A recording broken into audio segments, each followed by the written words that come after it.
The old man built. The old man built.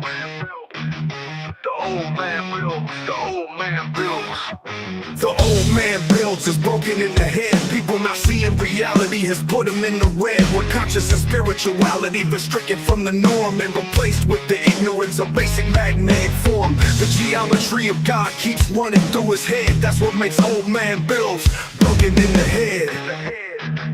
The old man builds. The old man builds. Spheres of destiny are spinning in his mind, making him travel back and forth in time, battling the establishment for just a little recognition. Has him forcing the world to understand his premonition. That world will have all the technology in the end, even if it means his life will fail to extend. The old man builds. The old man builds. The old man builds. The old man builds. Hello everybody and welcome. My name is Nathan, otherwise known as Old Man Builds. What's going on, guys? Gonna have a fun show talking about atoms today. Pretty interesting topic. Do you really think that they're actually built the way that they say they are? Funny thing, when I originally looked at this and we built it out, I want to say this. I didn't think atoms themselves looked right. And I'm coming around to the fact that they're getting better, but they're still not right.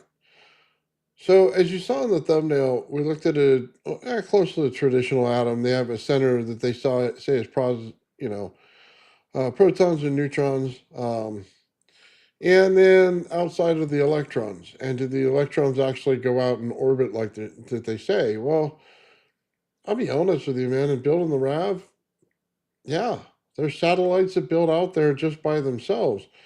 So how are they doing it? Well, they basically have a sheath zone that's out there. And on the sheath zone, they create a curl. And on that curl, it creates what we see as a plasmoid most of the time.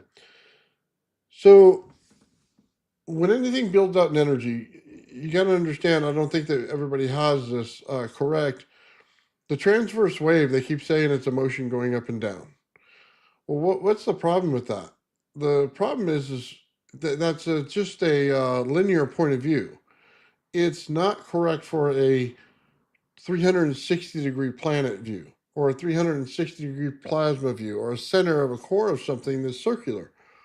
That doesn't make any sense. So what does make sense is a spherical structure that covers the entire thing all the way around it, right?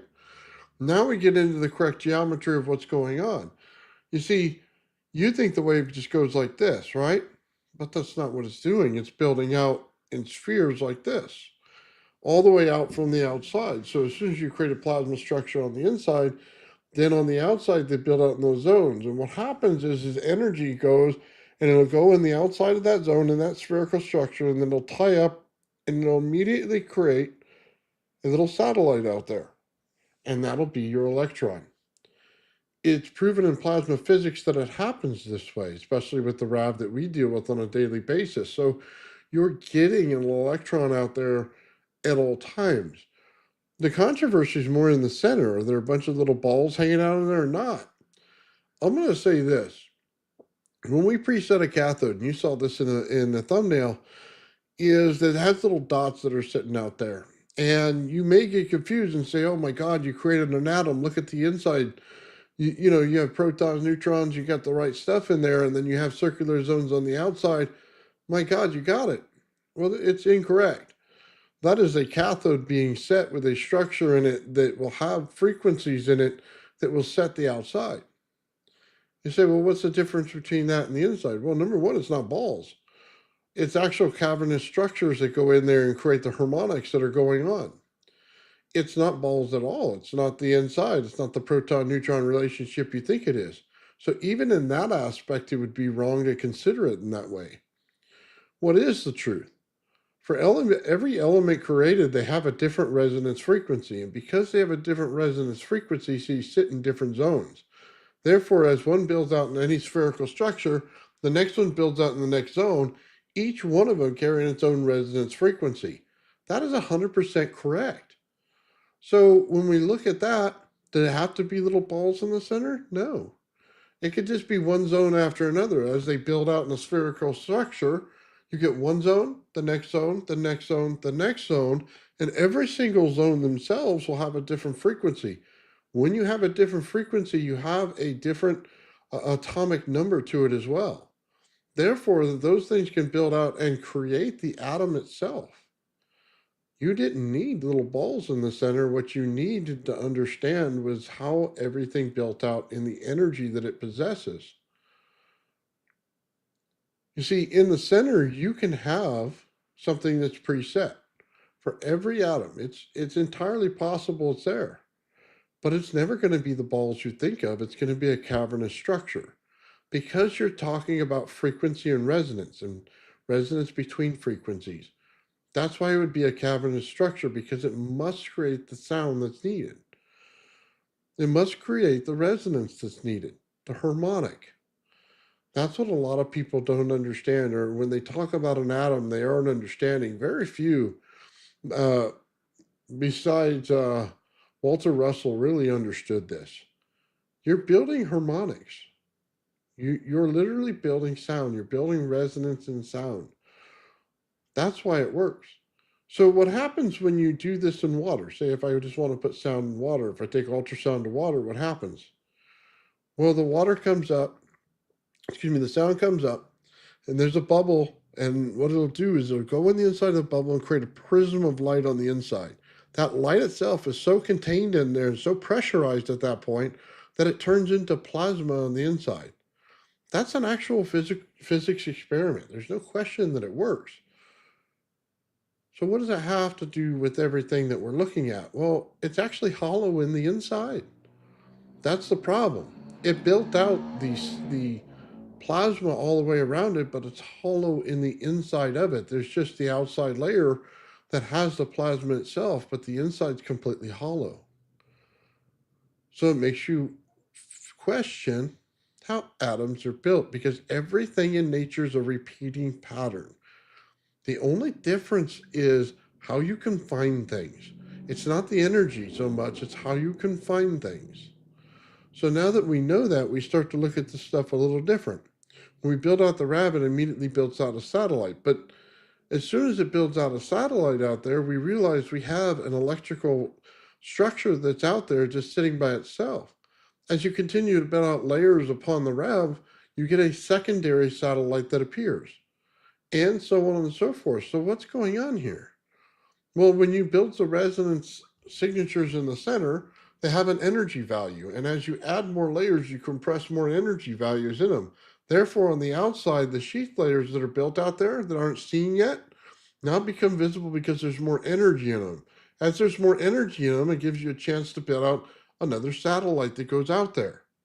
It's the compression of energy itself that's causing the satellites to build on the outside.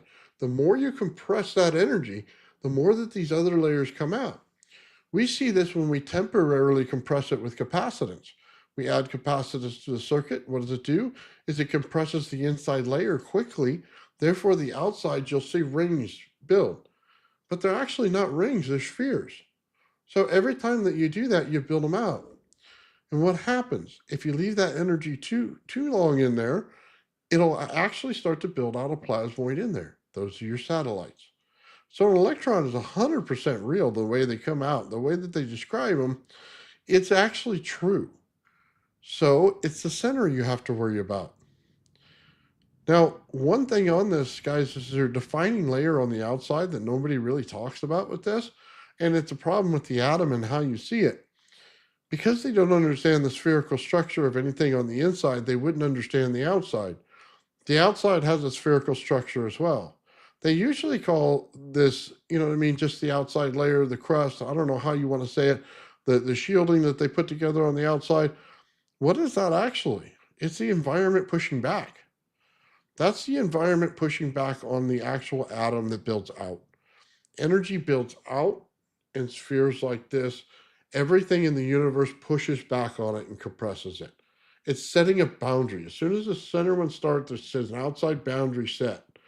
That right there is your outside layer of your atom. It's 100% needed in every single one of them, or else they don't exist.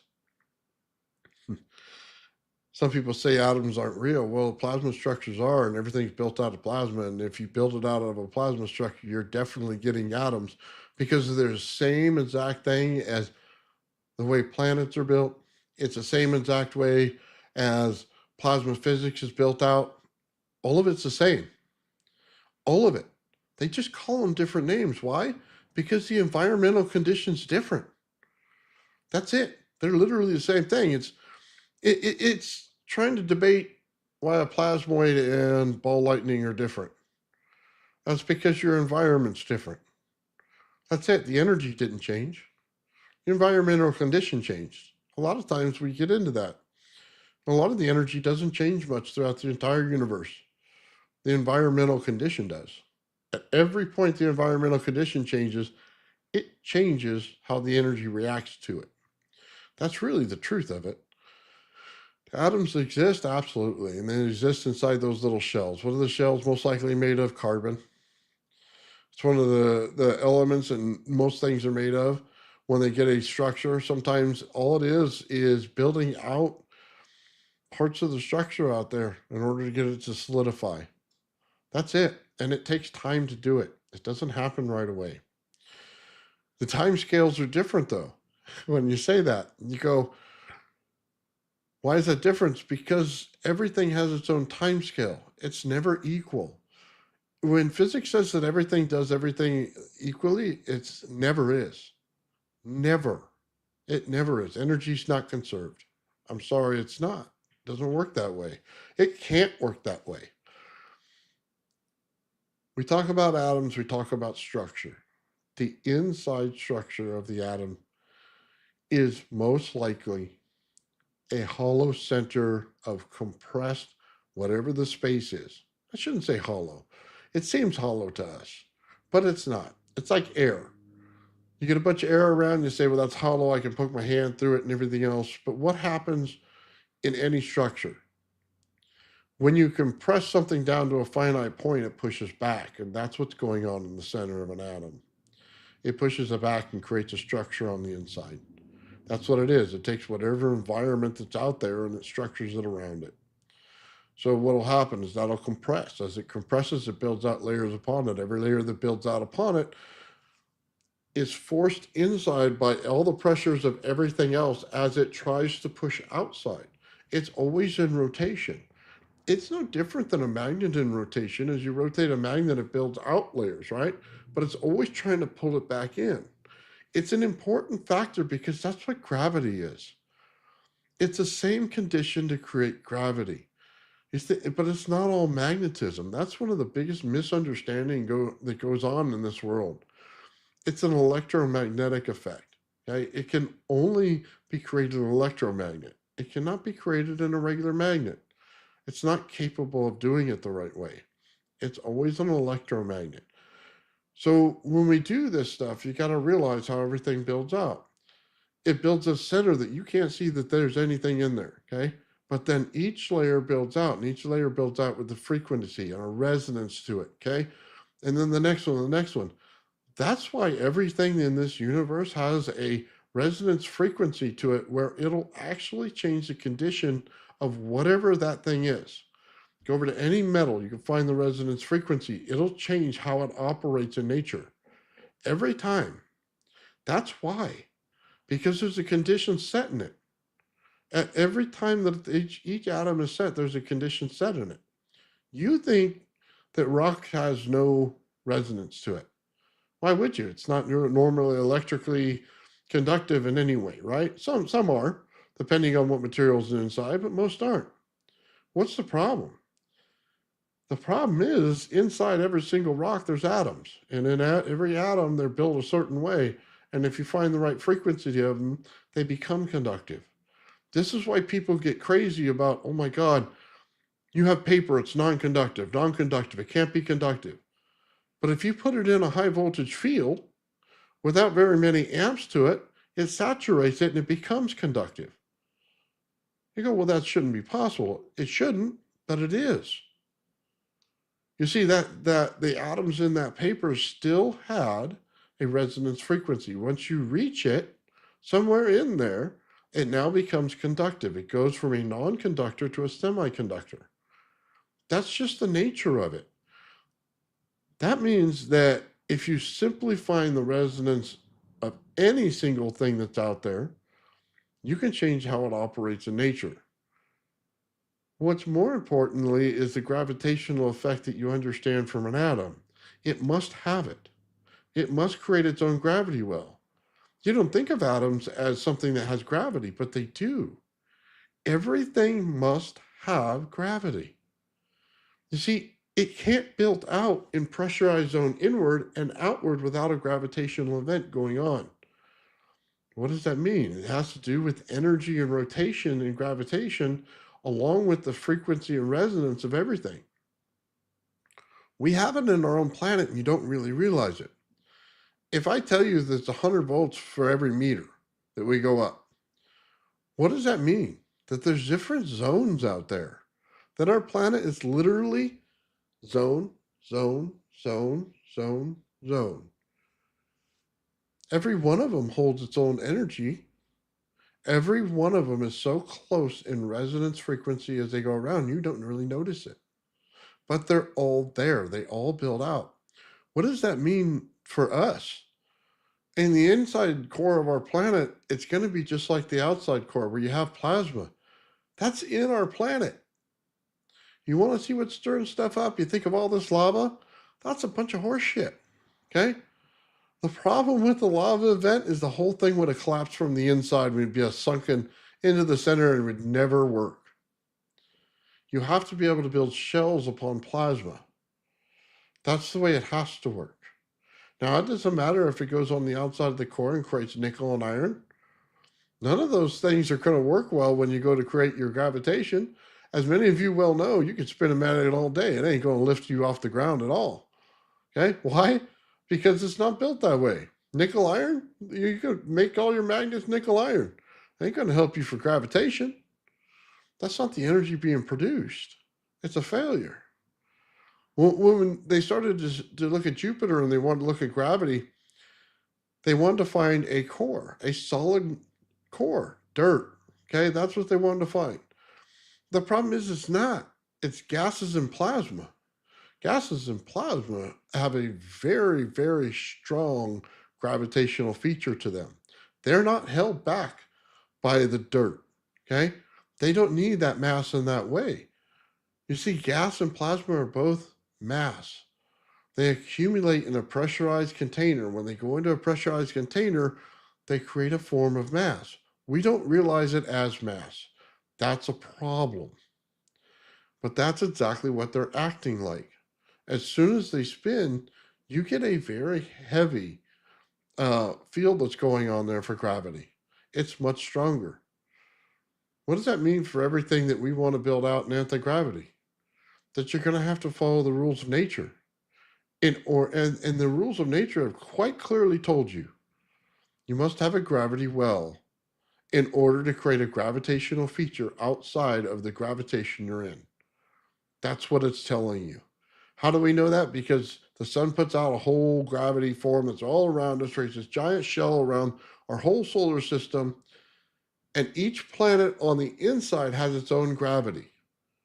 That means that they separated themselves gravitationally from the sun by creating their own gravity. What are you not realizing? Those little zones that come out from the sun, spherically, go into each planet. Depending on which planet zone you're going to, the rotation of your planet changes. Okay? Because they all don't build out in the same angle. Like this. You think, oh my God, they're all building out like this. It's not physically possible. Once you build out one ring that goes like this, you build a second ring that goes out like this, what happens? The energies converge. They no longer stay individual structures. So what does that mean? It means that the secondary one has to go opposite of it. As it's going opposite, they're linked together. Just like you basically had gears in between them. As this one goes faster, this one goes faster. Then the next one goes faster. Then the next one goes faster. It's exactly why an atom builds out like that. Because they all have different structures depending on which layer you're in of each one. each one of them has a different viscosity to it. You see, this is the understanding that they're not telling you. Every time they build out that way, you're building sheath zones in between them. And those are lines of force that you normally can't see. And then our Earth goes right there to it. It builds out right onto it. Just like a plasmoid builds out on the outside of a rad, you'll see it immediately. It'll build out and swirl. Basically, all these things did as planets is take the plasmoid and put a shell around it. So the core of your Earth is a plasma core with a shell around it. Whatever that's made of. That's why it could be carbon, it could be nickel iron, it could be anything it wants to, but it has to be plasma on the inside. That's what they're not telling you. They don't understand it yet. They can't see to it. So I wouldn't expect them to understand it. But if you're in plasma physics and that's how you view the actual universe that's going on, you should really understand that fact. You see, when we build anti-gravity, you don't want to build it in plasma because that's a really hard thing to reach, but you want to build it in gas. You say, well, gas doesn't work. You can't control gas that way. Are you sure? Jupiter and Saturn do it all the time.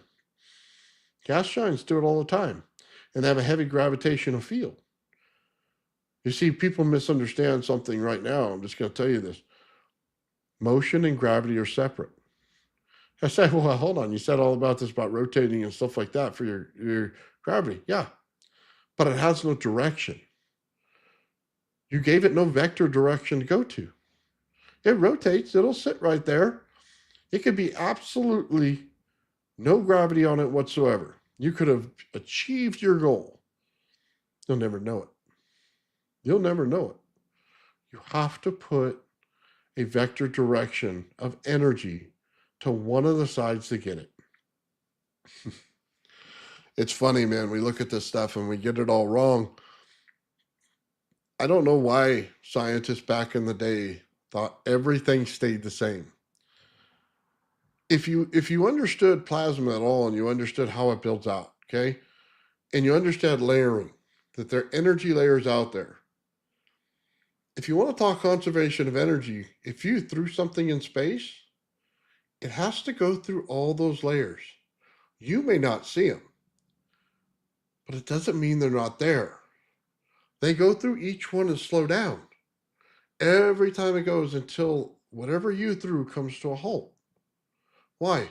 Because you went through layer after layer after layer of energy, and as they went through the layer of energy, it took some of the energy from it. And it took some more at the next layer, and some more at the next layer, until your object stopped. The conservation of energy is bullshit. It's a lie. That thing will slow down every single time. There's no joking about that. What's the problem? Locality. If you sit on the earth, most things are consistent, so you get the misunderstanding of locality. You don't understand that things will slow down out there because you're not out there. You're here. So to you, every experiment you do doesn't translate to out there because you just put it in a vacuum. Well, how big's your vacuum? You got a vacuum the size of Texas? We might find something. If you don't, you're not going to see any difference. Your locality is not big enough. You wouldn't see what's really going on out there. Every time it goes through there, the energy never disappears. You can't destroy it, but you can bleed it out. You could take the energy of motion right out of it with the energy fields that you go through. It's like the viscosity of things changes. As you throw something through viscosity, like oil or something, it'll slow down until it stops. That's the point. People got to start understanding the environmental conditions they're in. It's a major factor in physics, yet they don't do it at all. They think that everything's right. They think because some lady dropped their balls, we have conservation of energy. Well, conservation of energy is wrong. It is completely wrong. Things will pick up speed as well. You get on the edge of one of these things that has the energy in it, in the rotation that it's in, you'll actually pick up energy. Well, why do you think the people that are doing astronomy right now are so screwed up in the head when they have an object that comes through our universe and it starts to pick up energy and speed? And they go, well, we don't know why it's doing it. It's not in the gravitational area of the planet. Because there's an energy zone there, genius. And they went on the energy zone that they felt that their gravitation of their little rock felt to that and went and whipped it out. Okay? It's not that hard to figure out. You have to come to the understanding of what's going on first. Okay? You're hitting energy zones. We just saw the moon recently.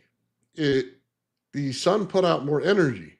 So the moon returned that energy. So in the sky, we saw big giant rings around the moon. What happened?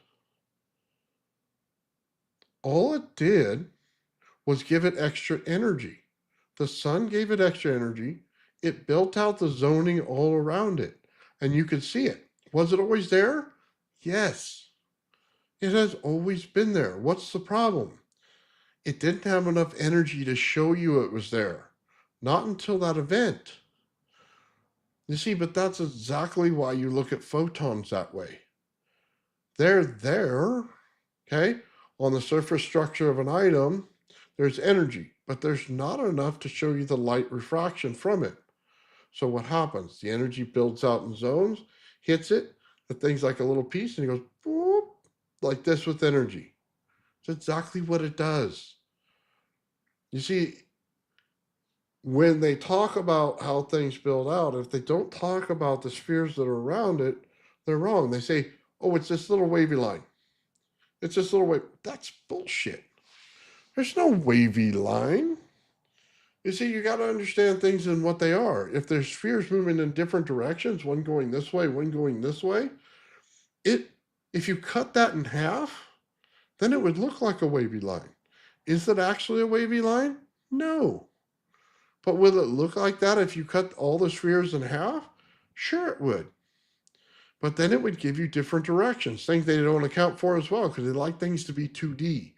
It means the wavy line wouldn't just go like this. See, it would come out like this. You see, it's direction, direction, direction. It's why we're all screwed up. Where do you actually see this in sound waves? They don't just build out straight. Every time they go around the post, they go in a different layer. Okay, but all those layers are not going straight up and down. They're going one here, one around here, as they circle this one object. There's a difference between understanding what you're doing and not. Everything does not look like it's supposed to on an oscilloscope. Oscilloscopes lie to you half the time.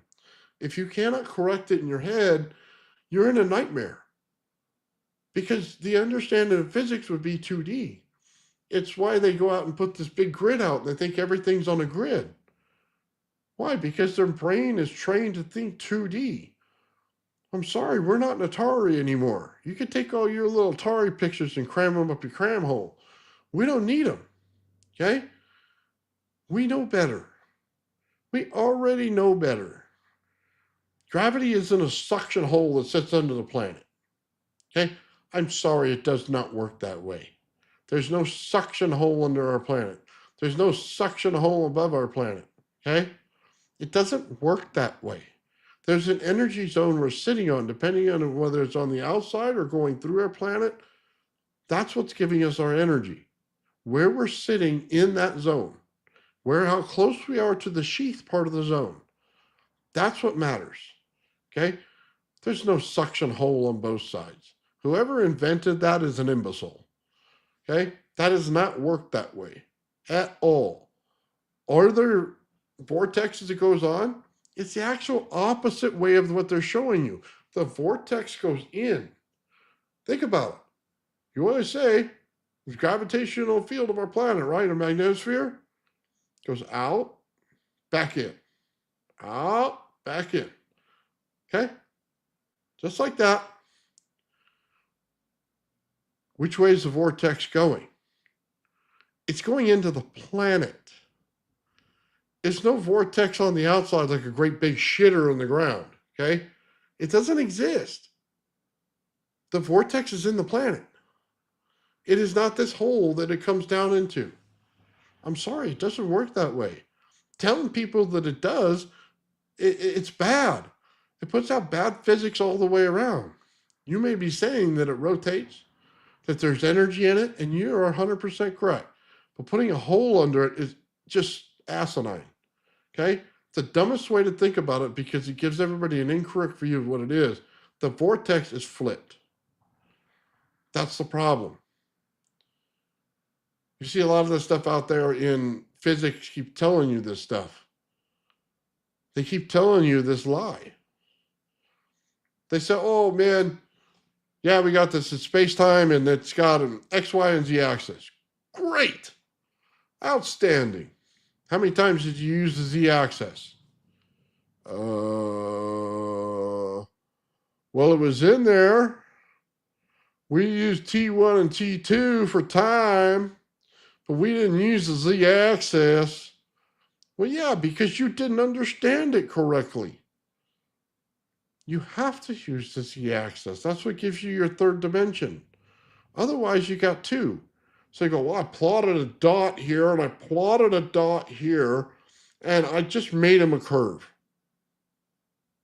Well, if you had a 3D printer, you know that that little curve right there would probably cost you about 20 lines of code.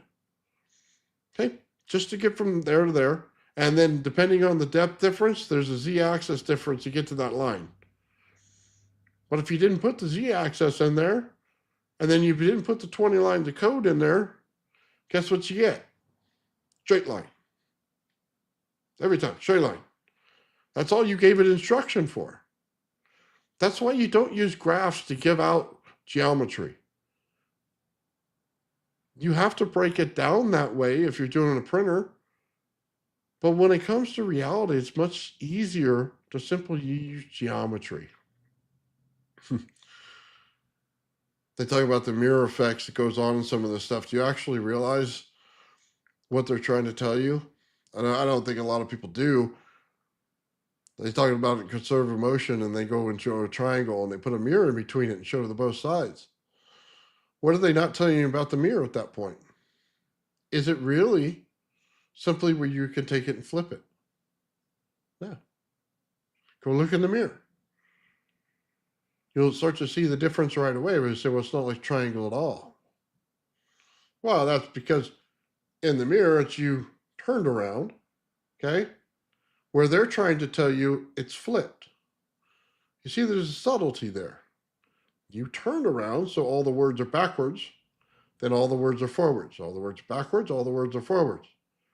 But the triangle, they make it look like it flipped. But it really isn't that way. The correct way to understand that, if it was a flip, would be that it'd be at a different angle over here. But they're trying to say the same angle. It's the problem in physics. You're not realizing what reality is. You're putting it out there. It looks great. But if you don't understand the mechanism behind it, you don't get it. You have to really start looking at things that they're telling you, because they like to tell you the easiest answer. They like to go, man, I could dumb this down to a kindergartner's grade. You go, great. Then all the important information they cut out and give you the dumbest factors ever. So then when somebody repeats them, the physicists are looking at them like, this guy's an idiot. What the hell is he talking about? Well, it's because somebody went on YouTube and stripped down all the information down to the smallest relatable factor where you can comprehend that little tiny bit and then put it out there for you. Or they sat there and they droned you to death with a bunch of math.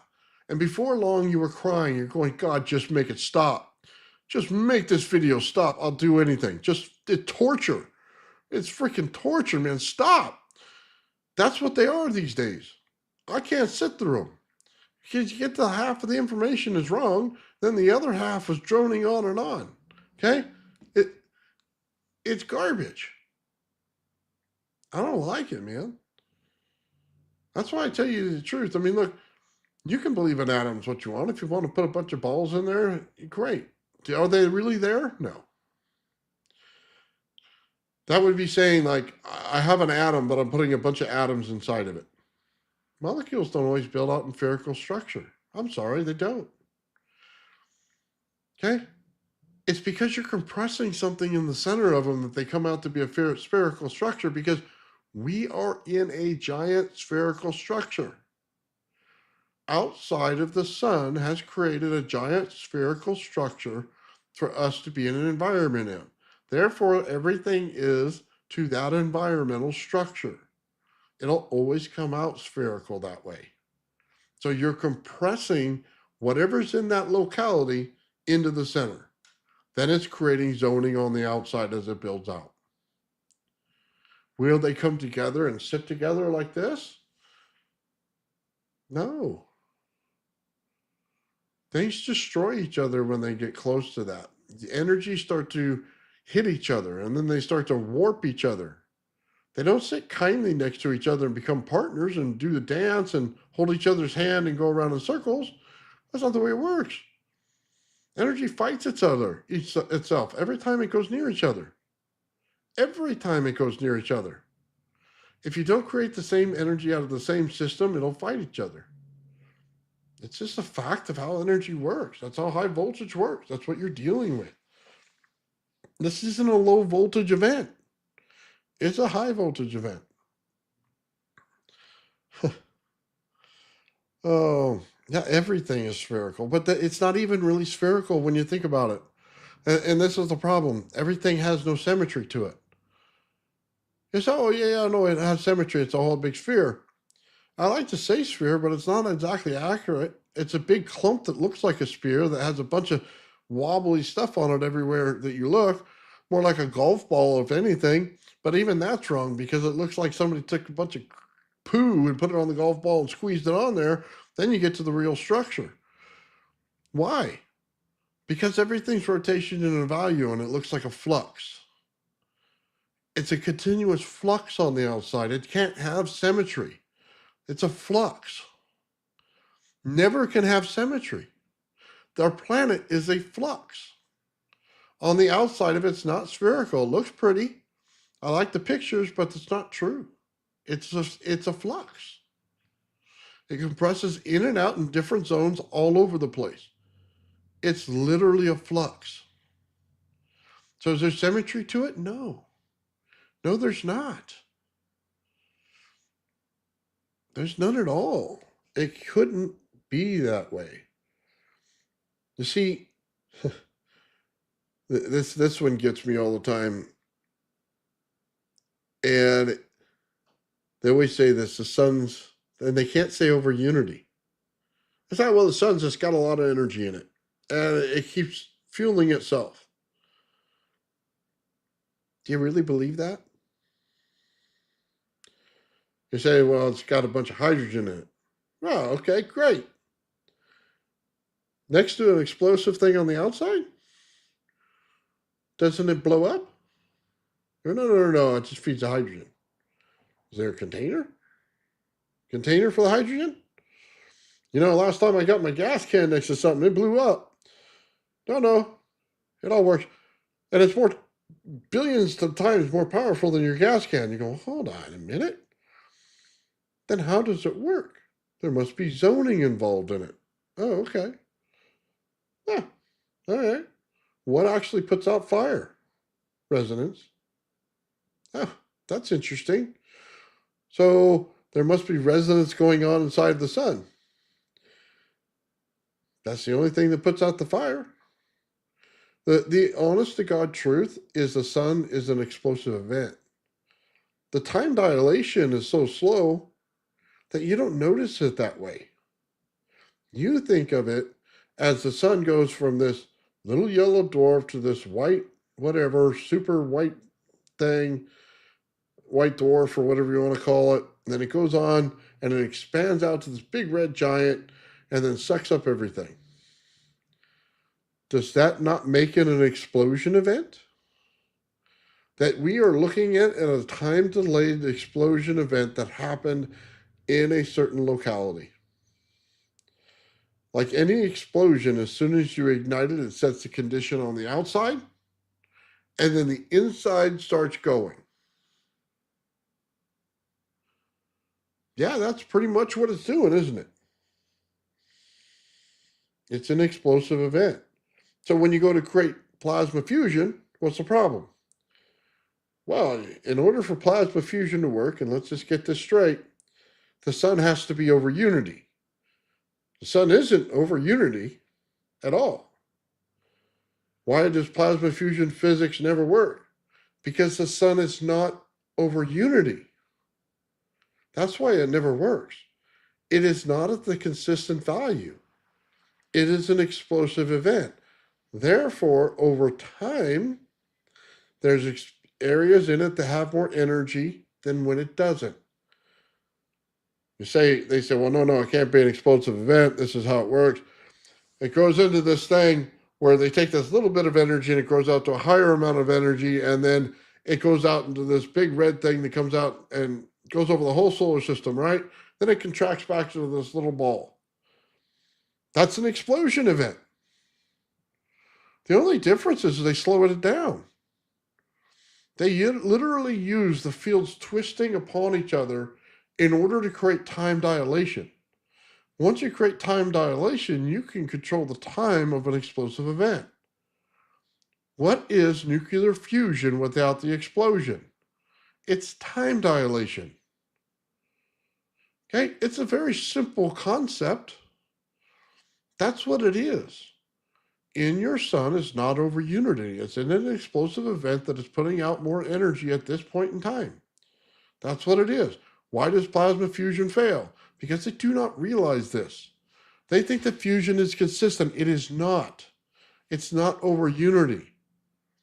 You have to continuously create an explosion event in order to pull the energy. We see this in the RAV. The RAV is a real tight-knit circle, right?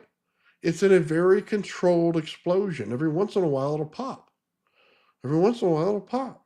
There's an explosion event going on there. It's no different than the sun putting out, one of these big plasma things. Okay, that's all it's doing. But what happens when you give it a rod that goes in between the two on the bottom? Now I'm entangling them. As soon as I entangled them, I have one that pops, one that sucks up and pops, like this. Now I have a continuous explosion event on each side.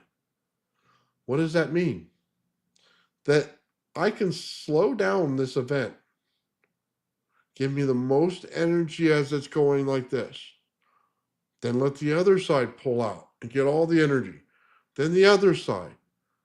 Once you entangle them together, they now work like you want them to. You will now get an explosion event out of each one of them, which will give you the energy. And you pull it in explosive spikes. You go, explosive spikes? Well, that was what Bedini was about, wasn't it? That was the whole point of what he did. He pulled out explosive spikes in order to fill capacitors. Now we're getting somewhere. Now you can translate it. Why would they do this to pull out energy? Because the energy is in the spike.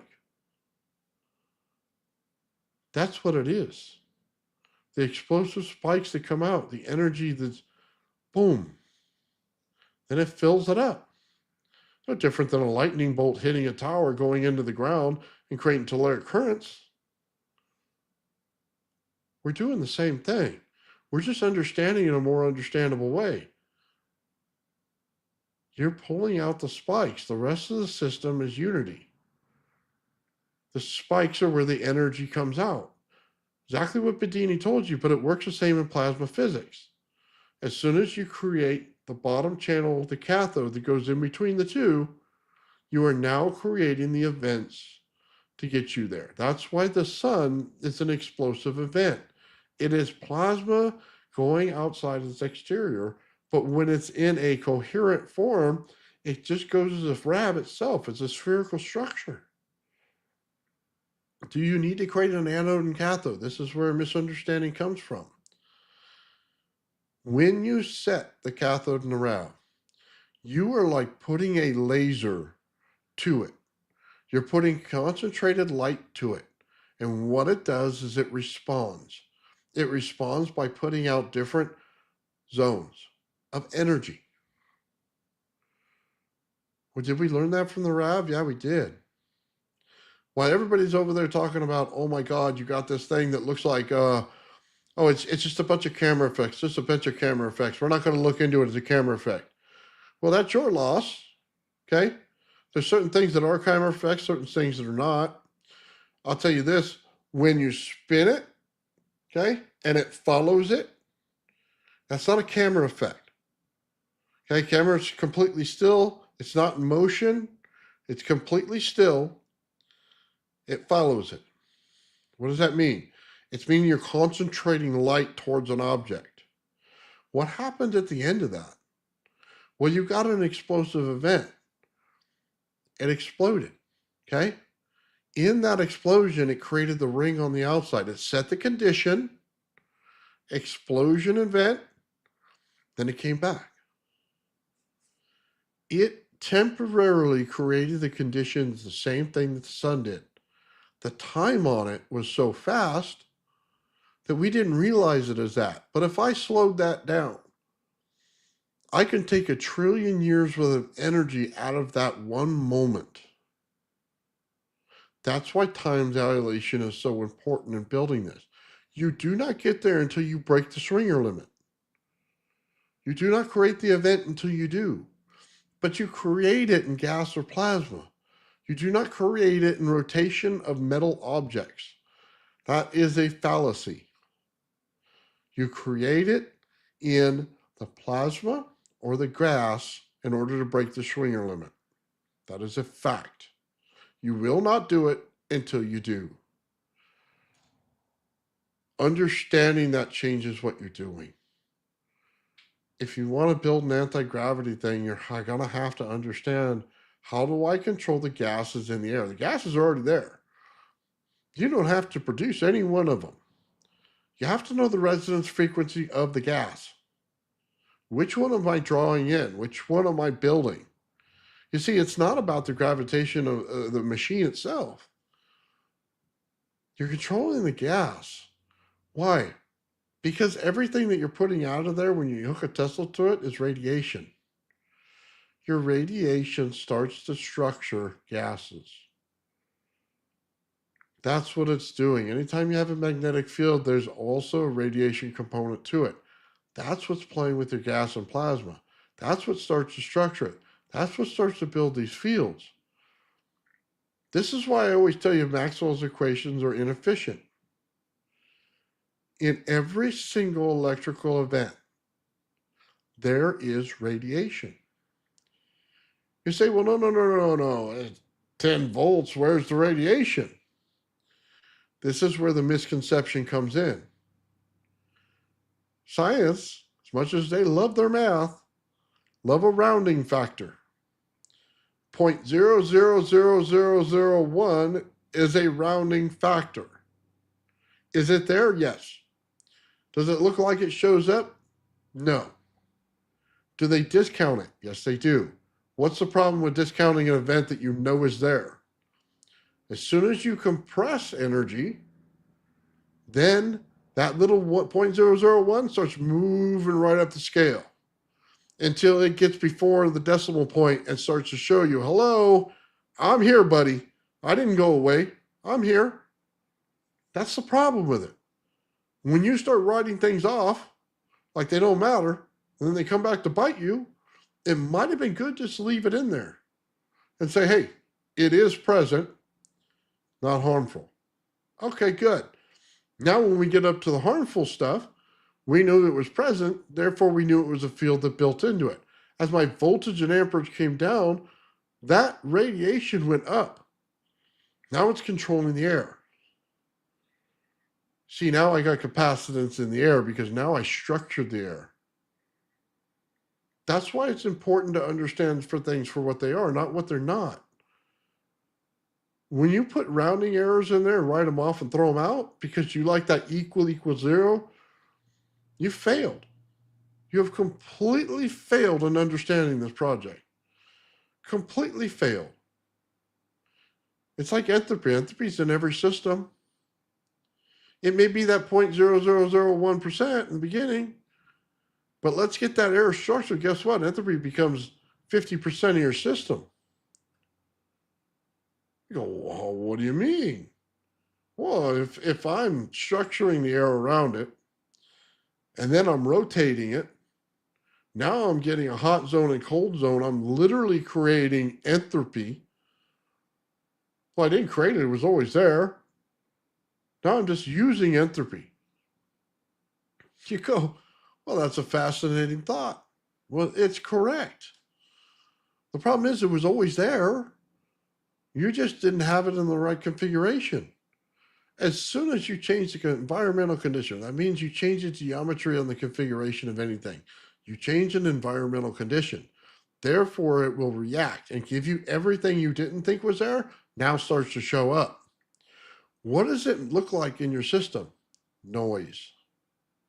But I'm sure you've all heard it. Why is he saying there's noise in my system? I can't hear it. Well, because frequency itself in any DC system ruins your system. It's noise. They write it off. It's always there. There's frequency in everything. You say, well, DC has no frequency. No, has no frequency. It's a set limit. All right, genius. How do I change that? Well, you put another set limit up here. Okay, I got 2 set limits. How do I know where the limit is? They have a different frequency. Oh. How do you know that? Oh, because I created a sine wave and it does the same thing. It goes up and down like this. It creates the frequency to drive the DC. Oh, forgive me. You used a different math formula to get there, genius? Oh, yeah, I did. Oh, what did you have in the beginning? Frequency. Yeah, I thought so. Okay, let's get it right. It's a number set in frequency that doesn't change. I'll give you that. But it's still set there. No, we do inverters.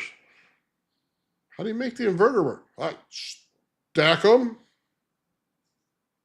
Okay. I made a basic AC wave out of it. Gotcha. Different math, huh? Same goddamn thing. People bother me, man. They really bother me.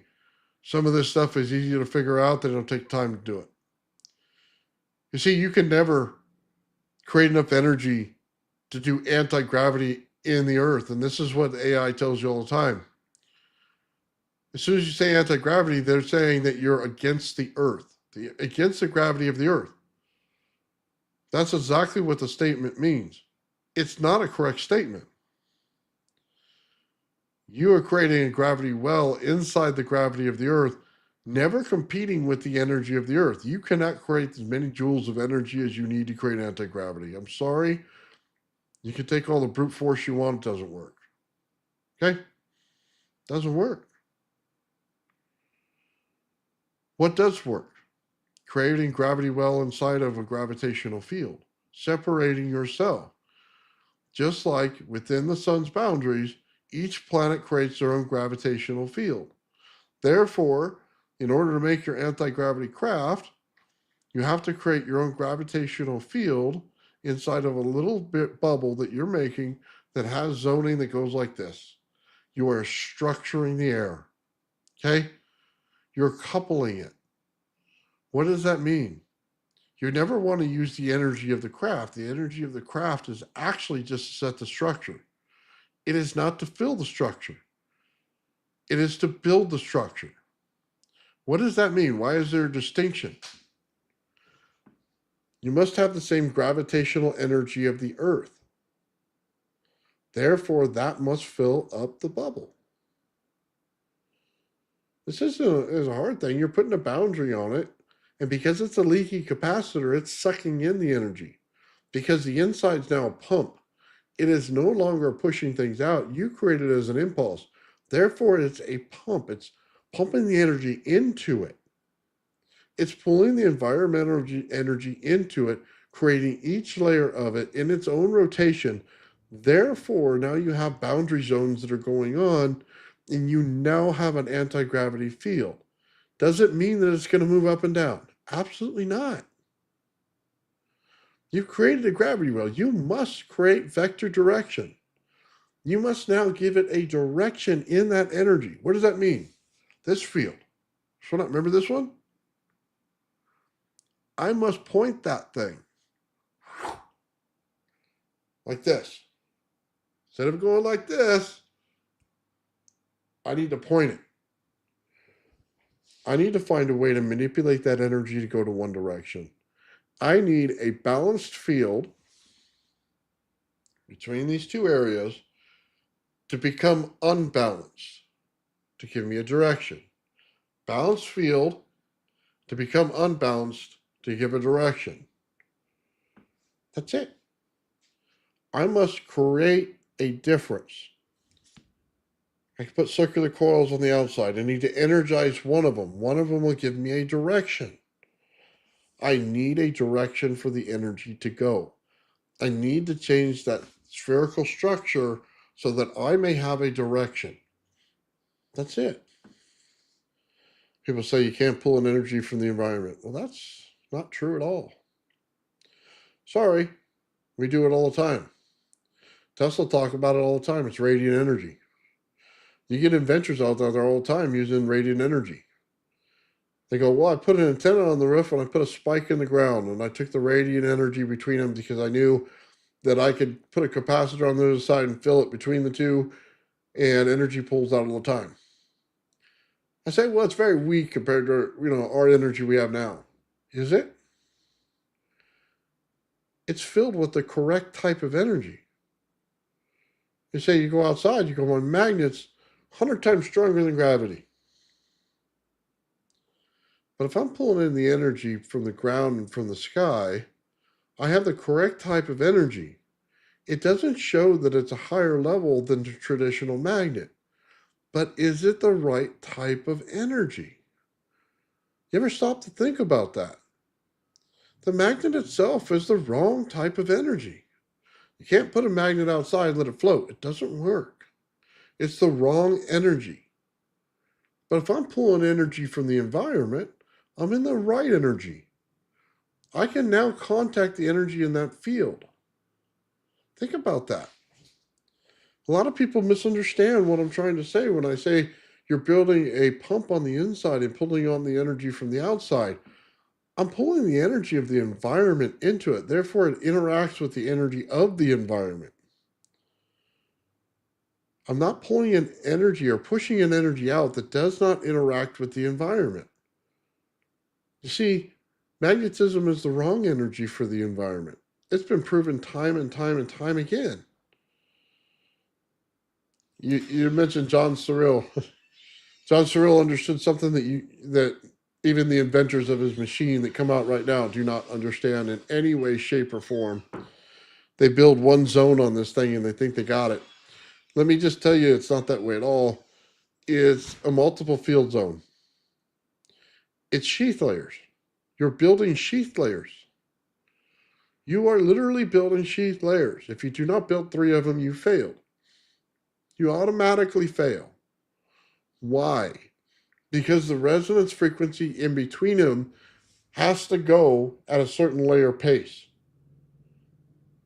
You want to get it down to 4 kilohertz per different layer or less. They must be far enough apart to be outside the zone on each side so that each zoning can be there. That's what he realized with that machine. Why do people fail? Because they don't build it that way. They don't understand layering. They don't understand coupled capacitance. They're failing to understand what's going on in it.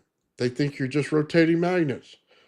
That's why magnetic theory pisses me off all the time. Because it's not what's going on in the environment. It is not the condition that needs to go on. Magnets are wrong.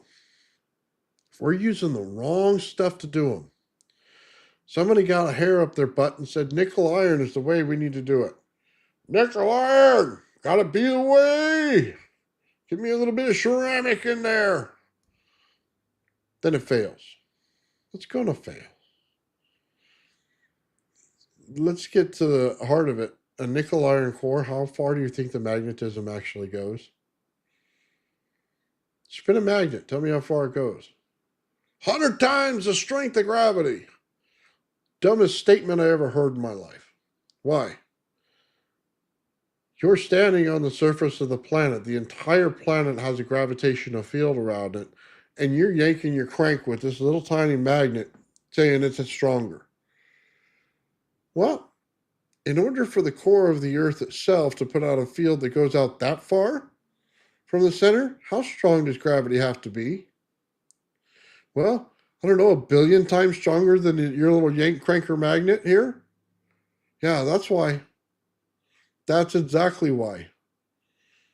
You see, you're missing the locality. As soon as you get to the center of the planet, your little magnet ain't worth shit. Hell, you don't even have to go halfway. I don't even think you need to go a third of the way. Matter of fact, let's go to a 32nd of the way, okay? You're not getting there, buddy. Yeah, you're just not. Why? Because it's not working on that. It's a giant capacitor. It is literally taking a spatial condition and cramming it into one spot. Then it's building out zones from it. As soon as you set that condition, as soon as you set it, you set your gravitation. Gravity's emergent. Time is emergent. Every single solar system has a different time to it. Every single one of them has a different speed of light.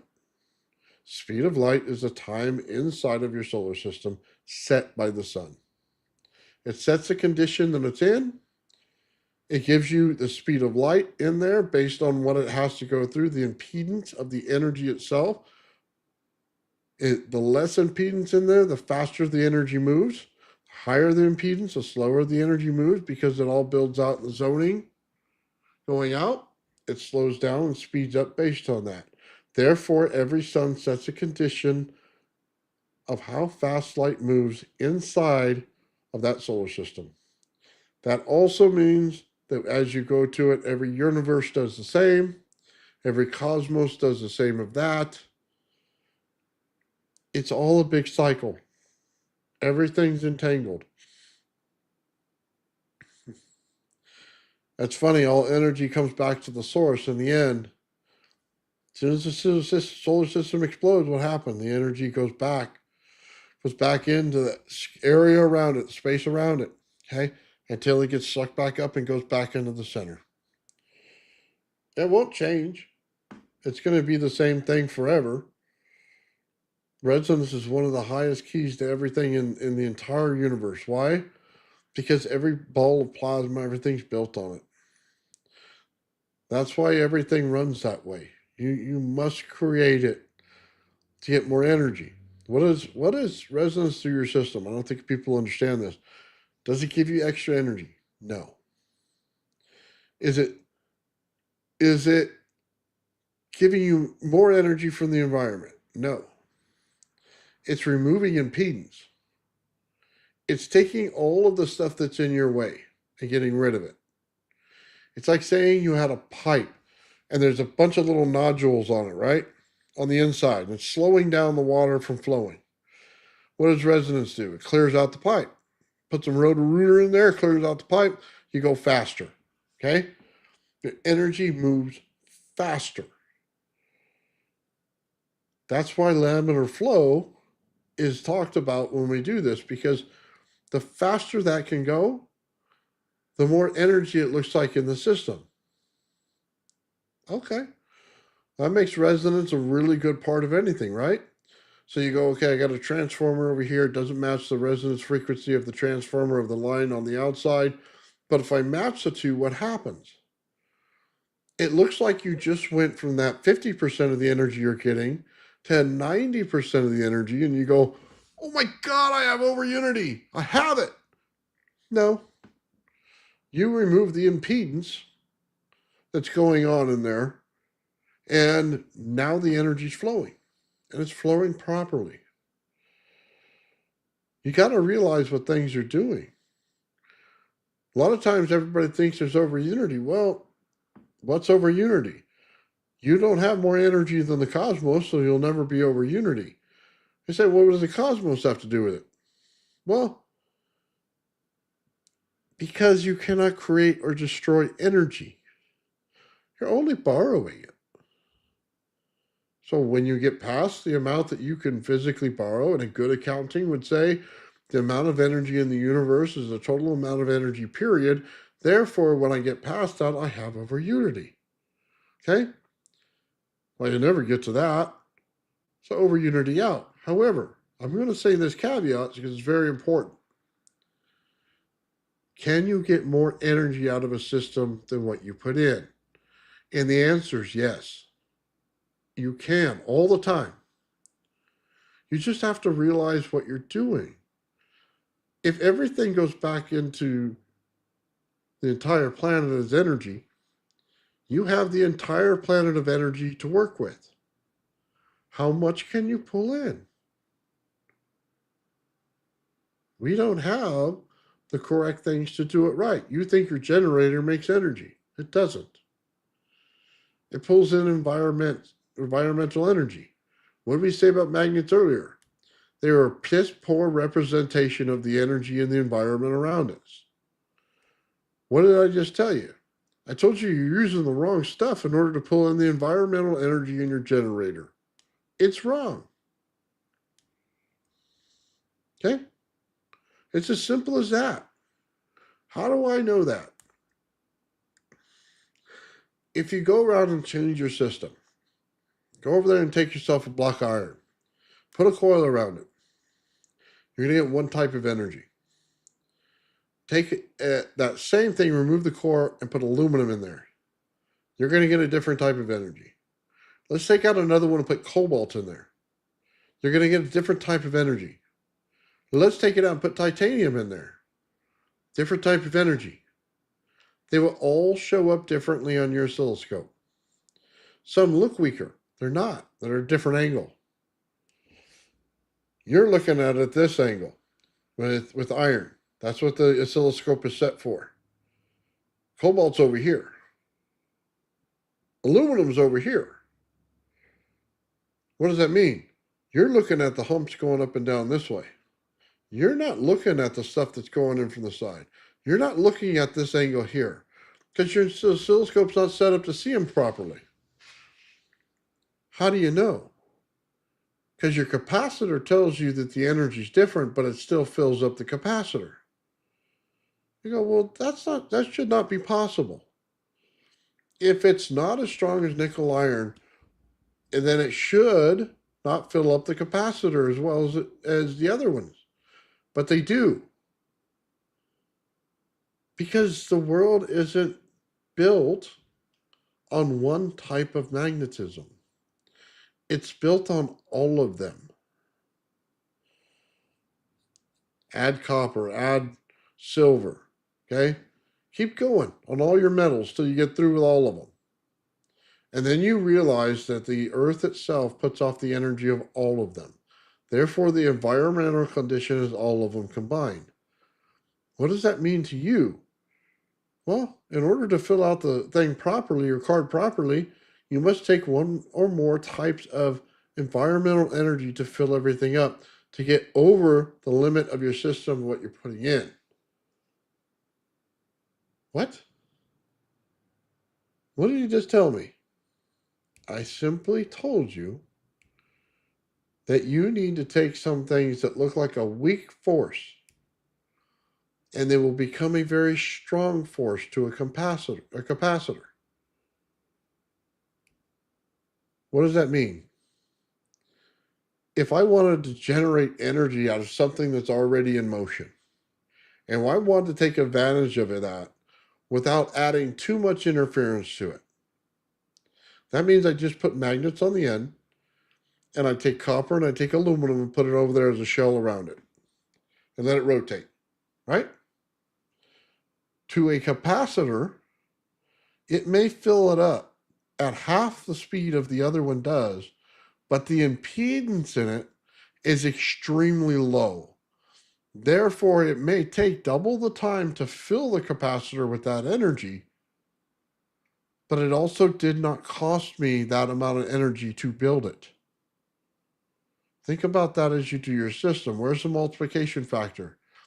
Is it in the one that takes a lot to turn? Or is it one that rotates all day? The multiplication is never in the one that takes a lot to turn. It's in the one that rotates all day. It may be half, right? Well, maybe that means I put 2 on it to equal the 1.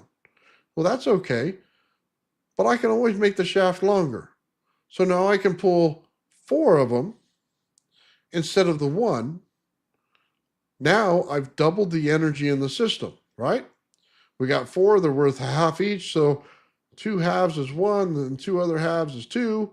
Okay, I just doubled the energy in my system. Can you pull out more energy than what you put in? Yes. You have to know how to do it. You're pulling environmental energy. That's all you're doing. You have to understand that they're created differently. Is iron the only way to go? No. It's one of the most inefficient things on this planet. You literally would be better, okay? And I'm not joking about this. To take 3 legs of it and put them as iron, right? 1, 2, 3. Take another 3 legs, put them in as aluminum. Then go put another 3 legs as cobalt. Your generator will be way more powerful.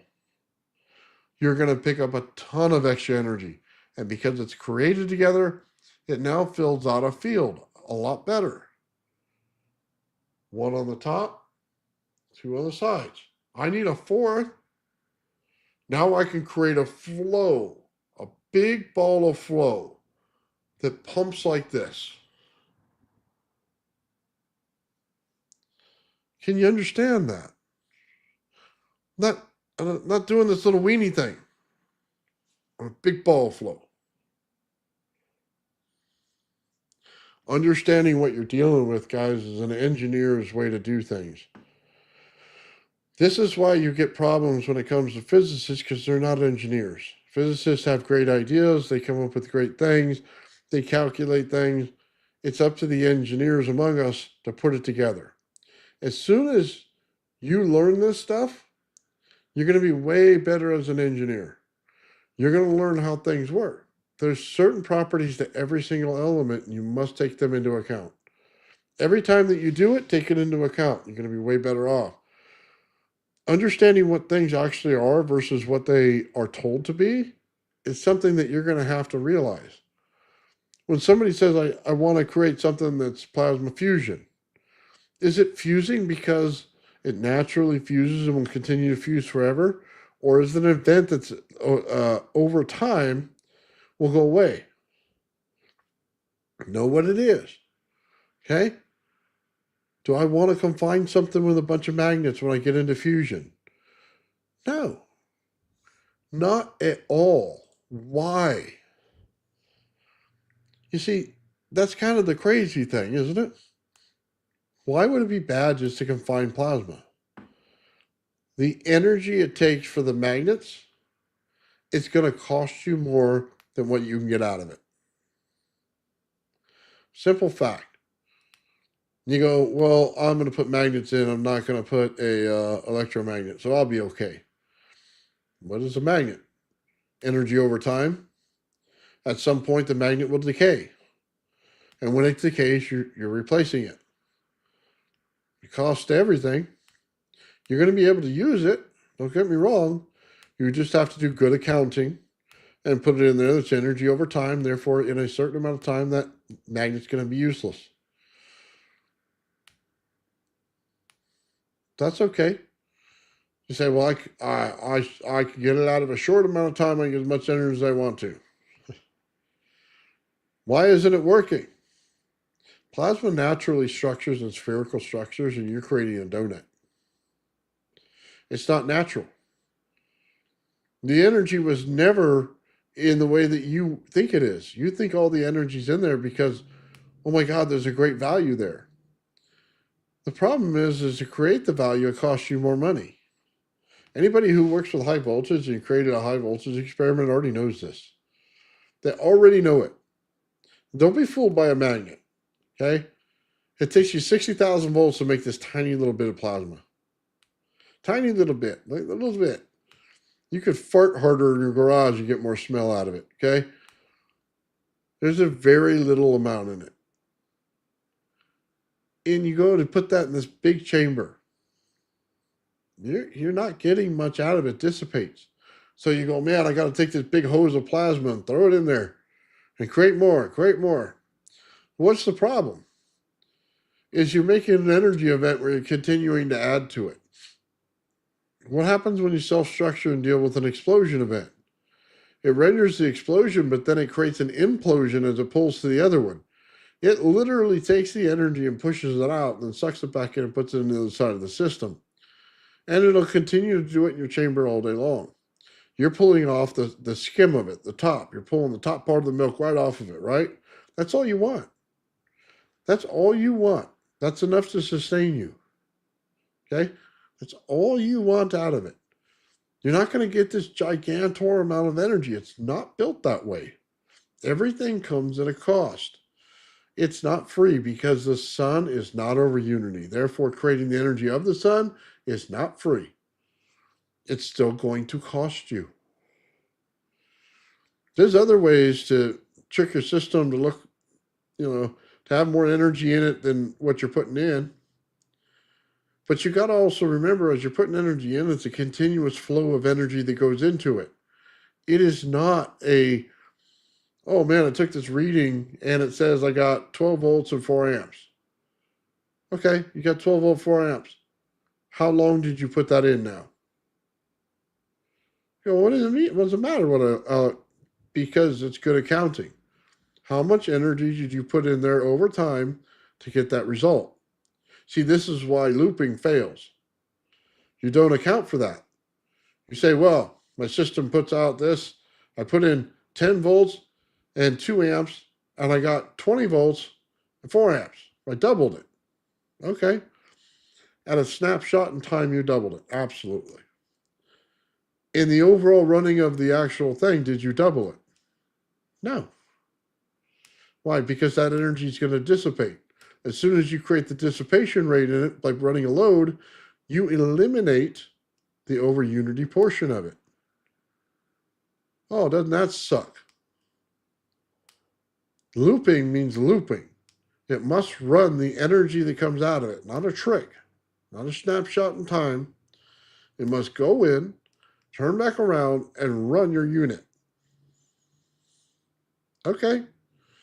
Now look, you could do tricks out there to transform the energy on the back side of it to make it look different going into the system. Absolutely works.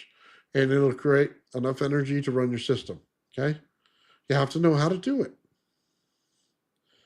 You have to take those explosions in time and capture them. Why does a piezo buzzer work so good? Oh, doesn't everybody want to know this? Piezo buzzer is a capacitor explosion at a moment in time. Think about what I'm going to tell you. Barium titanate is an amplification to the energy of your system in a short burst. It is a fast fill, fast dump cap. That's what that is. What does that mean to your system? It will pull a spike out of your system or add to your system anytime that you could take the core and fill it. You fill it, boom, it hits it, doubles it. Then the core goes back to normal. Think about that. Patini's pulling out the spike. You must pull out the spike of energy. Therefore, a fast fill, fast dump capacitor means that at high rise time, very fast fall time, it immediately gives you a giant jolt of energy into your capacitor. Immediately. It's all put in one spot. And then it continuously happens over time. It makes it fill faster. That's why you do it. That's why you put them in your system. Not a lot of people realize that. They think, oh, it's a piezoelectric disc, so it's putting off sound. Some of them are putting off sound. Some of them are built more like a capacitor. It's up to you to know the difference. Yeah, well, there's still sound coming out of them, sure. Is it the same amount? No, some of them are built like capacitors. They make this stuff in electronics all the time. They hide it in there. You don't even realize it's in there. You have to understand how material science works in order to understand it. What does that mean for the rest of your system? Well, based on what you put in it for the correct caps, it can mean all the difference in the world to what you're getting. You took some things, man, and you see them in a patent somewhere for an over unity device, and it shows capacitors. So you go, man, I got some capacitors on the shelf. What if they're the wrong kind? Oh, it says diode. I better get a diode off the shelf. What if it's the wrong kind? Why are there no resistors in any one of those patents? Well, because the resistors is a waste of energy. They dissipate in heat. They're converting your voltage to amperage. And as soon as they do that, they create hysteresis, which creates heat, which means that you stop flowing, you lose energy. That's why they're never in over unity patents, ever. They can convert it just by changing the sine wave of it. They do not need a resistor. The resistor is there to change your voltage and amperage by changing your frequency inside of it. You don't need to do that because the way they do it is much like a capacitor build and lets out heat everywhere. You don't want that. You want as many coils as you can get in there in order to create resonance in between them so that you can get the flow moving faster. That's what you want. You want it connected to the ground. You want it connected to an antenna. You want to be able to pull out that energy that's radiant energy and put it into a capacitor. Literally, and I'm not joking about this. You could literally go over and take one of these big skyscrapers and take the energy that comes out of it, just sitting in the sky, doing absolutely nothing, just with the lightning pole that they put up there, right? It'll pull it in, go over to the ground, okay? And where it goes into the ground and dies it out, put a capacitor in between it. What happens? That thing, man, will fire up like nobody's business. All kinds of energy. Why? 100 volts per meter is why. You're going to be pulling that directly through there. Why does it have to go to the bottom? Because it's your cathode in the situation. It's a natural anode cathode relationship between the sky and the ground. You're putting a capacitor in between it, pulling out the energy. It's funny because every time you talk about anti-gravity, you're talking about a capacitor, aren't you? Yes. Yes, I am. Why? Because it deals with environmental energy. It pulls the energy in. It's a capacitor. Asymmetrical capacitor. Open air capacitor uses the structured air around it in order to fill the capacitor inside of it. It is a natural gravity well. You'll never hear a physicist say that because they don't understand it. It takes someone working with this stuff for a long time, creating these fields to even get close to the understanding that you would have to get that. If you're dealing with environmental conditions in a capacitor, you're pulling in the energy all around you to create the capacitance between it. It's what fills it up. 360-degree sphere is absolutely 100% necessary. Without it, you'll never get anything done. You don't build them in squares. You don't build them in donuts. You don't screw around and talk about those things. You build it in the spherical structure, and then it'll give you this on the outside, which means it's oscillating, and you're good to go. Okay? It's as easy as that. A lot of people, I hope you understand it. I know a lot of people out there don't. They fight you on it. They'd rather have the argument about something stupid in the system than the actual way that it works. I see it all the time. So irrelevant arguments about it all the time. Okay? Why don't you use this, or why don't you use that, or why aren't you doing this? Well, because they don't work. They don't work. I've tried them all. They don't work. Okay? There's only certain ways certain things work. Why can't you say a magnet to define an electromagnet? Because they're completely different. A magnet is a frequency, voltage, and amperage set in time that decays at a certain rate. That's what the magnet is. When you have a field and everything in the earth, you have an electromagnet. You have the energy pushing out as it tries to pull back in, pushes out as much as it tries to pull back in. That's your gravity. Your rotational rate inside that is like a conductor. Okay? Just like this. You set your gravitational rate. It's as simple as that. The less mass something has, the more gravity it has. Mass is an impedance. Does it make gravity stronger? No. It makes it weaker. You're going to have more gravity out of a gas giant than you're going to have out of a rocky surface on a planet. I don't think anybody should argue with that. When we see these great gas giants that we have, then you sit there and you turn around and you go, oh my God, this gas giant has huge amounts and then this rocky planet doesn't. Yeah. Excuse me. That's exactly right. So why would you want to make your fields out of gas and plasma? Well, I don't know, because they're stronger. They seem like a weak force when they're not. It seems that we have a problem with that because we judge energy based on the voltage and amperage coming out of the wall. Have you ever seen them create this stuff? You ever understood it? You see the giant spark gaps they got going on in there? Do you understand why it works on the poles and why birds don't fall off? Why things aren't dead? It's not interacting the way you think it is. And high voltage in itself doesn't work the way you think it does. I know a lot of people talk about structured water. What is structured water? Well, it's the same thing as structured air. You're taking, I don't want to say this.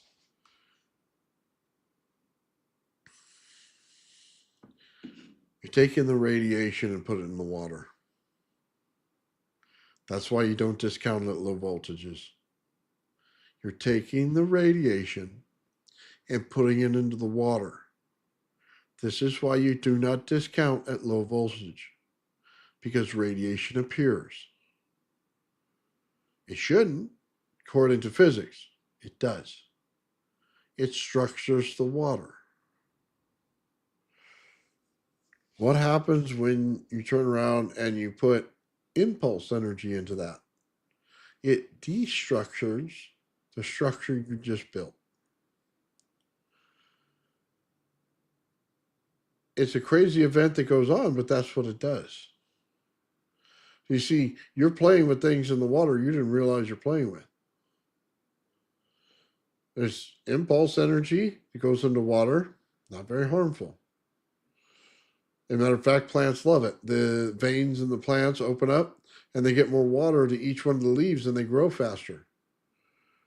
When you add regular hot energy into it, what happens? It constricts it and kills the plant. That's what happens. You have to know which energy you're working with. And did you convert it in your system and not realize it? Oh, that's a big one. There's a lot of energy that's converted and you don't realize it's going on because you don't understand the environmental condition you created. Therefore, you don't understand when your energy changes. A lot of people get in trouble like this. They go, oh, well, I put it through water. Let me change your environmental condition. Oh, I left it in open air. You change your environmental condition. I left it in the wire. You created environmental condition. I put it in the spherical structure. Environmental condition. You're starting to get it? Every time you put it into something, you change the condition. Therefore, you change what you're going to see in your voltage and amperage. It shows up in noise. I got noise in my system. I shouldn't have any noise in my system. Well, that's why your oscilloscope goes perfect wave to this. And you're going, well, I don't understand that. Well, it's because you've got noise in your system. Somewhere you're creating it. Something is creating. You did not turn around and fix that problem right away. You just said, well, it's running. That's good enough, but it's not. It's really not. For those who understand it, their system comes out correct and clean. For those who try to violate that law, well, guess what? Your stuff, it has a ton of heat coming off of it. You got to use all kinds of fans to cool it. And eventually it'll break down faster. I just thought the companies did it so they can replace the parts. I wouldn't think that they'd be stupid. You know what I mean? I just thought, hey, we'll make a break in 5 years. You know what I mean? You have to buy a new one. Don't put it past anybody. I wouldn't say that they would be stupid enough not to realize this. But then again, maybe that's how their business model works. We got to keep getting new customers. So let's leave it the old way and let it break. And I think that's honestly what it is. I mean, you do realize when they come out with chips, there's a base level that they give you in the beginning, but then there's a level at the end. Did the chip really change? No, not really. They unlocked it. Well, what do you mean they unlocked it? Well, they let you use the available energy that's in it now instead of hindering it to one level. Well, why would they do that? Well, so they could sell you another unit next year. They'll just keep using the same technology. They'll just release more of it, and they'll put another number on it. It's kind of like how Windows works. It's the same old crap it was back in Windows 98, 95, but now it says Windows whatever number. Yeah, that's about how it works. Then they get into your system and take more of your stuff, and they try to control your life and everything else, and everybody just rejects it. They could have made this thing a whole lot easier a long time ago, man. Just make the base. We don't need you to do anything else. I don't need any of your other programs. Just make the base. Then I'll get the programs that I like. I'll just simply buy them. Which is another thing I hate. You're renting the program. We actually own it. Dude, middle finger to every one of you that do that. I hate those people. I absolutely hate them. Dude, if I buy it, it's mine. I get to modify it and do what I want with it. I'm not renting it from you. Whoever let that one go through in Congress should be fired. Every last one of them voted for that. You need to get out. I don't like you. You're costing me more money and I don't like you. Yeah, that's the one thing. I don't mind some of the stupid stuff and stupid programs you guys put stuff up for. Don't cost me money, because then I won't like you. I just absolutely won't. Sorry. I'll vote you out, and I don't care which side of the aisle you're on. I'll still vote you out, because I just don't care.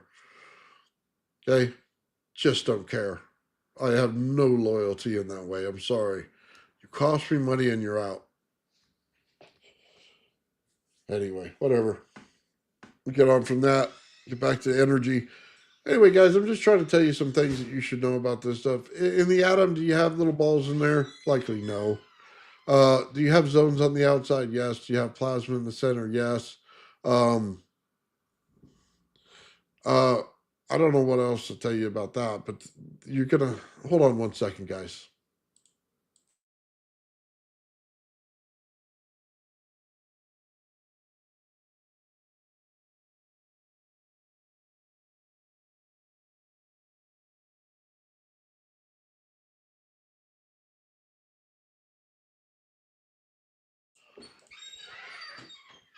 Okay, sorry about that. Okay, so yeah, we're talking about atoms and stuff like that. Most likely, what's at the center is there's like a just a compressed zone of whatever's in the environment, and on the outside that they're layered. It's like Russell said the whole time. I think he was absolutely right in what he said. He's one of the only few people that get it. The resonance zones of everything matter, and they all create the different elements that are going on everywhere. I mean, that's really what's going on, guys. We looked at this stuff. If you ever take a RAV picture or some video that I have, download it and then go into Canva and do a background remover on it. And take a look at the structure on the inside. And what you'll start to see is inside it looks like a void. And you go, well, why would there be a void in there? It's just dark. There's nothing. No matter how much I zoom into it and everything, it's a void. Well, that's because I don't think there is anything in there. It's just compressed environment. So if you're telling me, gas comes out in little balls, then maybe you got a bunch of balls in there. But I don't think so. Gas does not come out that way. They don't create little balls everywhere. Electrons is a whole other thing, man. Electrons in atoms, electrons in plasma, things like that exist. Electrons in your wires do not exist, guys. I hate to tell you that. I hate to be the one to break the bad news to you, but they don't exist. Sorry, no little balls available. No little balls available to you tingle, okay? They don't exist. They don't. Energy on the outside of a wire flows. It's a field, okay? It's a layered field that goes all the way down. It is not little balls. Do you know what the test is for an electron? They took this plasma. I'm not joking with you on this. They take this plasma ray, and it did this. Okay? Got it. What the hell did that have to do with little balls? Plasma? Went like this. Well, it created a negative. Yes, understand that. Creates a negative in the system. So it goes in one direction. Got it. Where the hell are the little balls at? Well, they're in there. They bump each other's ass every time they go through the wire. Oh, bullshit. They go around the wire. The whole thing is a field that goes around the wire. There's no little balls in there. You're not playing bumper butt to get to the other side. It's a field that builds on the outside of the wire, and as soon as you clamp that field down, it creates a ton of heat in it. And what does that do? It sets off your breaker at all times. Always does it. That's why on a hot day, it takes less to get this thing to kill your stuff. So on a cold day, you can run your air conditioner and not set it off, but on a hot day, you can't. Why? Because it has to do with the amount of heat in there. The heat immediately is directed towards the amount of amperage that goes on in your system. You're creating hysteresis in reverse in order to get this thing to cramp down on it and create that lock that shuts down your system.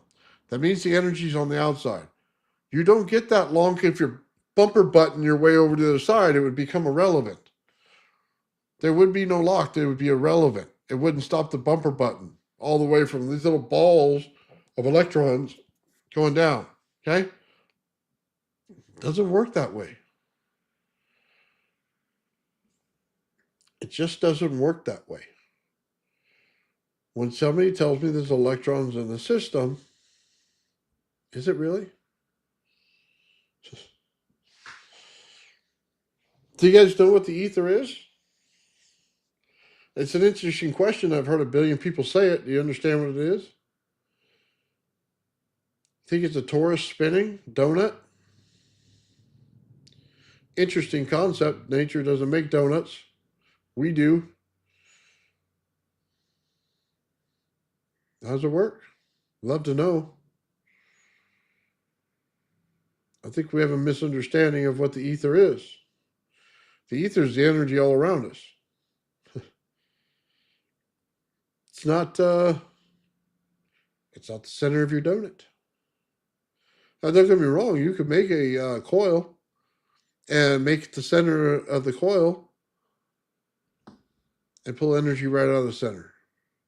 It's the impulse zone of your coil. That's where you're getting your energy from. The outside's a pulse zone. The inside's the impulse zone. And yes, you will get energy from it without a problem. Okay? And that happens in the rodent coil. It happens in geometry coils. All of it. And you know it's there, and you know how it builds out. Basically, when you put DC in any one of those coils, and you put it at, 8.75 in your frequency on hertz, and it'll rotate magnets. Little party trick, kind of cool, but it tells you where the field lines are going. Therefore, the field lines overlap in the center of any rodent coil along with any geometry coil in order to create that zone that goes on in there, which means multiple layers of energy that go on there. Doesn't mean it's an ether. It simply means that's where the energy goes. It's a compound energy field made of the same energy, continue to add on top of one another in order to create more energy out of it. It's interesting. Is it the ether? What is the ether? Is the ether simply the dielectric field that goes on in everything? Now think about what I'm trying to tell you here. Is it simply the energy field that goes on in between things? Is that the ether? If we set the outside condition, everything on the inside would appear as the ether. But if we go up for 100 volts for every meter, is the ether really just the electrical field and a magnetodielectric effect?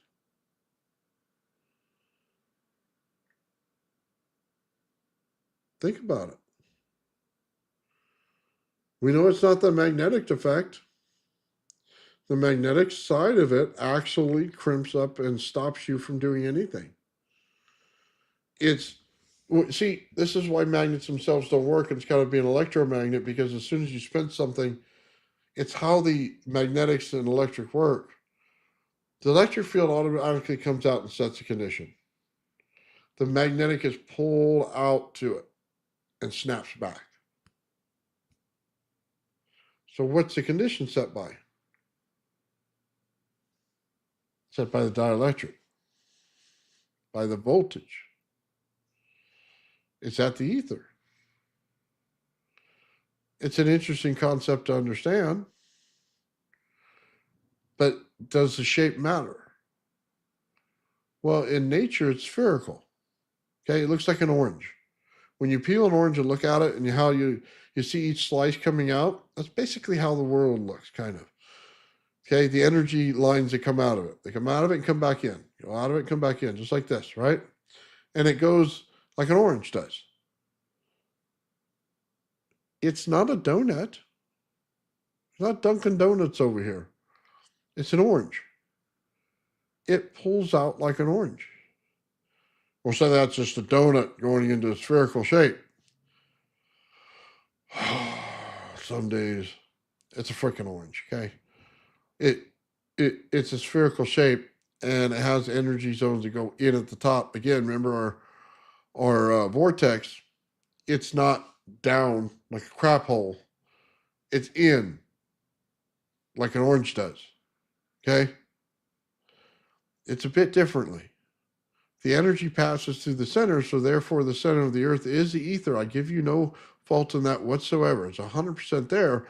But is it just the electrical field where the center of the entire thing is a magnetic field, and you're dealing with the electrical field in rotation through a planet? Is it coming out up this end, back around the other, and back around? All like this.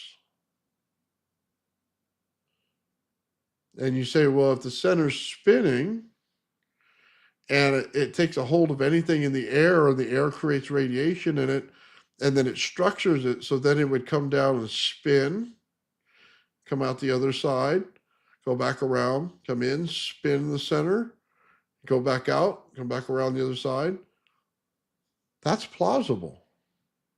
That I believe. Do I think there's a donut in there? No. Is there a vortex that goes like this, like a big poo hole? No. Those are wrong concepts.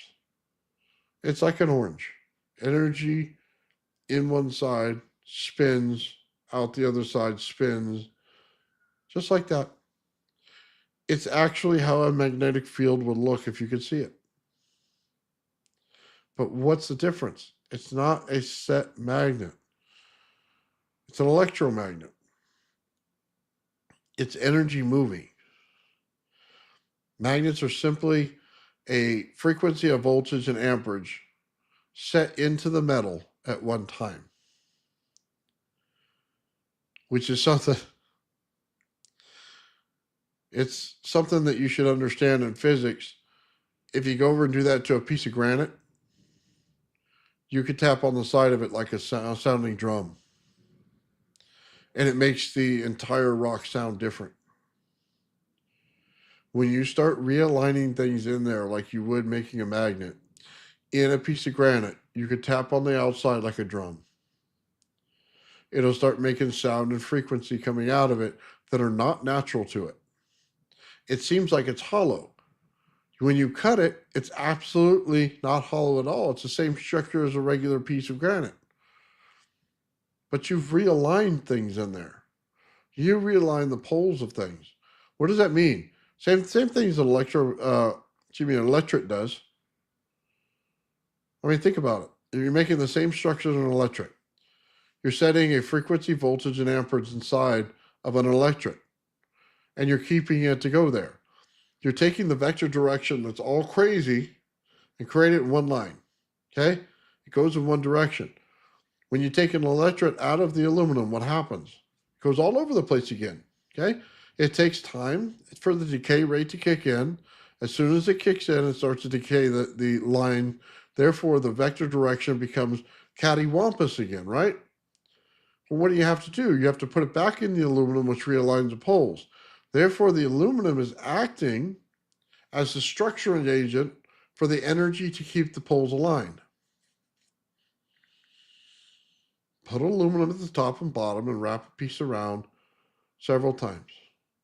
You're going to create a pathway for the energy to keep flowing in order to keep the vector direction the same the entire time. That's it. You have now given it flow where it didn't have it before. In a magnet, it stays because the material science of the stuff going in there is better for that purpose. When you get into electrodes, it's a weak field that goes in there. We don't have the right coupling that goes in there in order to create that correctly. That's why you see them using a bunch of different materials in there in order to find the great coupling where it stays in there all the time. Generally comes out of alignment.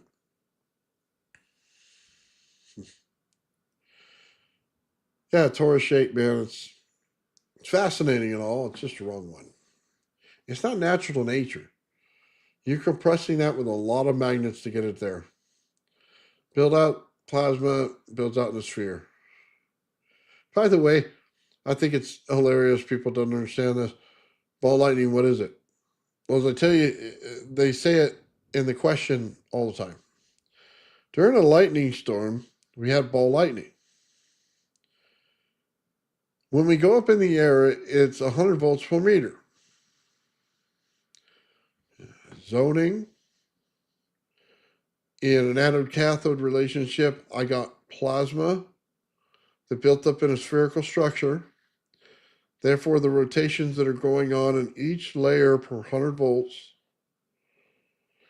it caught one of them and built plasma in it while it's sucking in the anode effect. Then what happens? The storm dies down, right? So where's this thing supposed to go? Well, these things that are now the fields here have now got less energy in them. They can no longer hold that thing. So where does it go? It goes anywhere looking for energy. And it'll finally go off some little corner, and the energy inside of it dissipates and it goes away. That's it. You created a satellite in a system between an anode and a cathode, and it got spun by the 100 volts per meter because each layer starts to spin. And as soon as you knew that, you knew what ball lightning was. It's a plasma event that happens, and that's exactly what it is. But what's a plasmoid? As you're sitting inside this spherical structure that it builds out and it has these layers, they get these little things that look like little bubbles, and those are the plasmoids. By all means, they're not the outside layers that look pretty. In that picture, there's these little tiny little dots. Why? Because they ripped off from the sphere going around them, and they created a little self-running energy.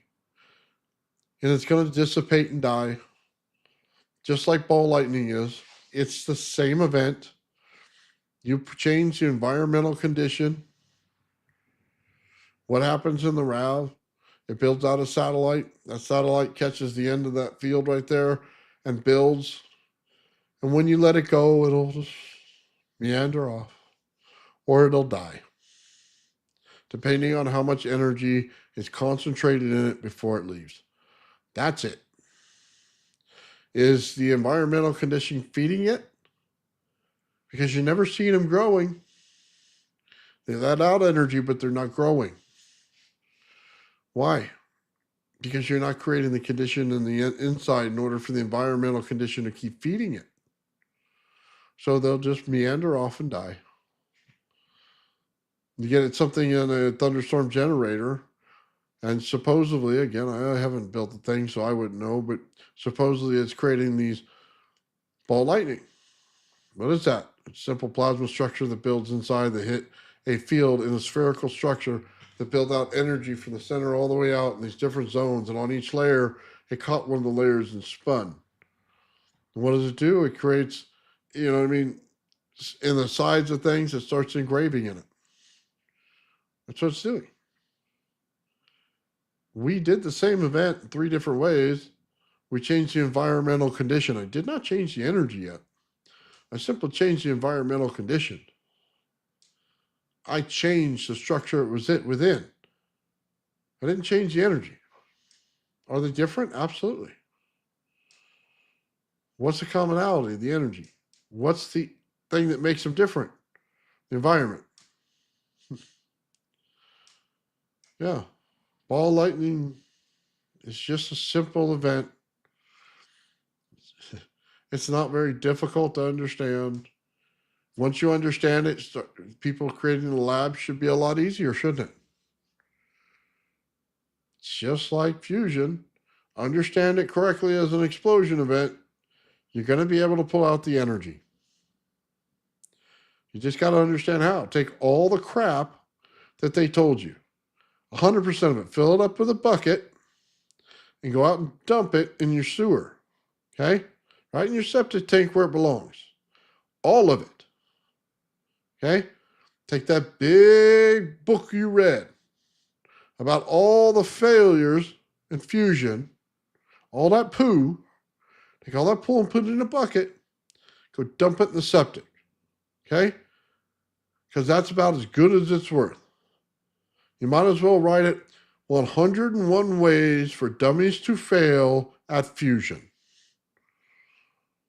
Don't start over here and start reciting me every way fusion's built. And then when I ask you at the end, did they get more out than what they put in? And you tell me no, you've wasted a lot of my time. Just understand what you did. You gave me a pile of poo that didn't work and gave me a giant lecture on it, and none of it works. At least you could have satisfied me with a happy ending. Okay? No, nothing in this story was happy. Everything failed. Well, then why should I do anything that they did? Yeah, build it once, see why they failed, see what went on in it, what the good things were of it. The rest, dump it. Flush it, get the plunger if you got to. Get rid of that stuff. I mean, look, I get told all the time, oh, you got to use modern physics. You got to use modern physics. They have all the answers. You got to use modern physics. Yeah, my ass. Okay? Not a chance. I'm going to build it how it wants to be built. As you see it, you follow it. You follow the energy. You follow the flow of the energy. You understand what it's doing. You see the impedances in it. You correct the impedances in it.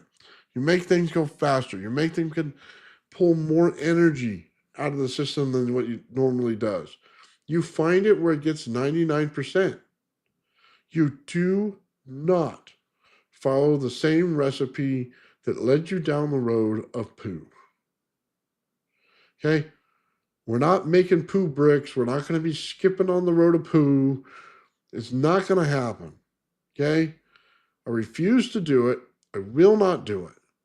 Now, will I use terminology in physics? Absolutely. But will I go down the road of poo? No. Not a chance, guys. Those days will never happen. Okay? If the system says that it runs with water, great. If it says it runs without water, great. Which one is the correct one that I want? Well, the path of least resistance is the one that I want. I don't need water if it says I don't need it. I don't need an extra factor in there. Now, if I wanted to add something extra to the system, then water is the perfect conduit to add something to the system. But I'd have to have a good reason. I mean, that's where chemistry comes in. If you just want to add water, it's a waste of my time. If you want to add water with some chemistry in it, then now you're making it interesting. Now you have my attention. Okay? It's as simple as it gets, guys. That's the way things work. That's why I build out the systems the way I do and try to follow as many pathways as I specifically can for an inventor who makes them that particular way. And I'll build it authentic.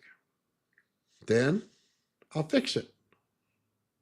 I'll find out where the flaw is. I'll find out where it can be amplified. I'll find out what else there is to it, just like I did with that Tesla coil. I'm going to run it in 50,000 different configurations until I find out what secrets it holds. Heck, I'm working on a Tesla coil right now to reduce it into the hertz because I can't see the concept of using anything in kilohertz for what we're trying to do here. We need to get it into the hertz level, so I'm working on that right now.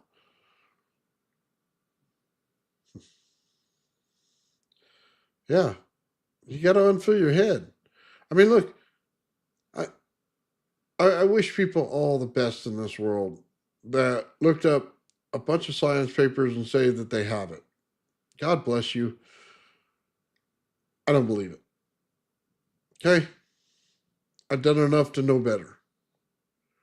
I come from a place of building things, not from a place of I read a book. Reading a book's fine. Go read a book and tell me how farming works. And then get out there and when you're 90% of your crap doesn't work, tell me how farming works again. That's the difference. All the things they say in there are the things that made it through final edit, but doesn't mean they're all true. It doesn't mean that your environment's the same as them. You say, oh, well, they were in a volcanic field. I'm in a dirt field. Okay? Oh, well, yeah, the condition matters, buddy. Okay? Go farm it again and find out. Okay? And you tell me when you're done. Bothers me. Really bothers me, man. I love people to death, man, but build it. You have my full attention. I love engineers, man. Really do. They build everything. You know what I mean? And I don't mind if you build an old thing. I'll still watch it. Dude, I'll sit there and watch something that's built old school. If you take all the right proper time in it, absolutely, I'm there. 100% there. I like to see work like that. Kind of kind of like how you start watching a channel and you don't know why. You're just like, well, the guy works awesome. Do I care what he's building? Absolutely not. Do I like the way he works? Yes. So I'm going to watch it. Simple as that. Find myself in the situation all the time, guys. I used to be a cabinet maker, so if you're out there and you're building something out of wood, and I stumble upon your channel, and you got all these cool tools that I never had, I'm watching your channel because I enjoy it. So, kind of like, what was that, American Restoration we all watched? He went from casino machine man to dirt bikes to, big pumps for gas and things like that. We could care less what it was as we enjoyed the channel because the personalities on it and the guy there. I love that show, man. So, I don't know. Anyway, guys, it's been about 2 hours. I think I'm done, yelling out to the universe today. I thank everybody for watching, man. I'm sorry I didn't take a lot of stuff from the comments and the chats and everything. Kind of some things that just bother me, so I could try to get them off my chest. Hopefully it was entertaining for you guys. Hopefully you learned something. You can put something into practice. By any means, man, if you if you have something that you would like me to take a look at and want to share it on there, I'll put you up here and show it, man. Not a problem. Also out there, guys, I want to say something. Dead Fish Cheese Spread. It has a live tonight. He's one of the members of my channel. Go over and check it out. Dead Fish Cheese Spread is having a live tonight, and he does a really cool UFO thing, man. And this is his third one that he's doing. Really awesome work on it, man, on the last couple. So, yeah, we're going to have to watch that tonight. And shout out Papa Bale out there. I'll get with you, man, in the next couple of weeks. Right now, I'm super busy. And then we'll talk about a bunch of stuff and go over something. If you want to maybe do next Monday, come on and hang out with me. You don't have to show everything if you don't want to on what you're doing. You just want to come and talk shop and hang out with me, man. On next Monday, we can do that if you're up for it. Yeah, I'm all good. We'll figure out what's going on. I'll be honest with you, man. Building these pulse motors is a reality check of what's going on. There's a lot of things that everybody talks about things. Then you really realize once you start building them what's going on. And I think that's drastically important for all of science, man. So, yeah, what's up, Yanni? Sorry you missed it, buddy. But, yeah, that's cool, man. Let's hook up. Just get me with me on email, man, and we'll set it up for Monday, and we'll just talk shop. So that's cool with me. So anyway, Dead Fish Cheese Spread out there, man. I wish I had the link over here. I would put it out there for you. But just take a look for him, man. He's doing that live tonight. So with that said, guys, very awesome, man. Have yourselves a great night. The old man Bill. The old man Bill. The old man Bill. The old man builds. The old man builds is broken in the head. People not seeing reality has put them in the red. Where conscious and spirituality been stricken from the norm and replaced with the ignorance of basic magnetic form. The geometry of God keeps running through his head. That's what makes old man builds broken in the head. The old man builds. The old man builds. Spheres of destiny are spinning in his mind, making him travel back and forth in time, battling the establishment for just a little recognition. Has him forcing the world to understand his premonition. That world will have all the technology in the end, even if it means his life will fail to extend. The old man builds. The old man builds. The old man builds. The old man builds. Fears of destiny are spinning in his mind, making him travel back and forth in time, battling the establishment for just a little recognition. Has him forcing the world to understand his premonition. That world will have all the technology in the end, even if it means his life will fail to extend. The old man builds. The old man builds. The old man builds. The old man builds.